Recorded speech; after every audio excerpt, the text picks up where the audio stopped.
Magandang araw po sa lahat ng kapatid natin. Malugod ko pong paalam po sa inyo ang worship lesson po natin sa araw na ito ay pinamagatang mga gawain ng halimaw sa dagat ang pahintulot ng Panginoong Diyos kay Satanas. Apokalipsis 3:15. At binigyan siya ng isang bibig na nagsasalita ng malalaking bagay at ng mga kapusungan at binigyan siya ng kapamahalaan upang magpatuloy na 42 buwan. Ibinigay sa hayop ang kapangyarihan na magsalita ng pagmamalaki at kapusungan laban sa Diyos. Bibigyan siya ng kapamahalaan sa loob ng 40 buwan o 3.5 taon. Huwag maniwala na dumating na ang pagparito ni Kristo. Mauuna muna ang malaking pagtalikod at paglitaw ng taong makasalanan o anak ng kapahamakan.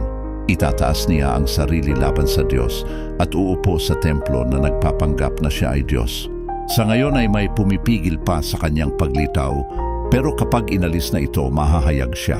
Gagamit siya ng mga huwad na himala at pandarayan ni Satanas para dayain ang mga hindi tumanggap ng katotohanan. Sa huli ay pupuksain siya ng Panginoon sa kanyang pagparito.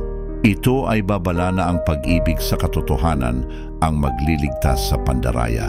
Kaya kung sino man ang umiibig sa Panginoong Diyos, ay kanyang iingatan upang hindi mapahamak sa pandaraya ni Satanas.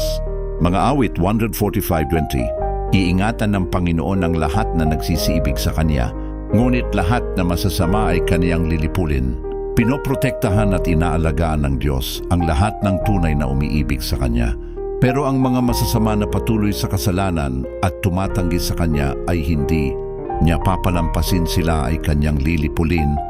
Matthew pala nating pag-ibig sa Diyos ay may dalang pag-iingat at ang paglayo sa Kanya ay may dalang paghuhukom.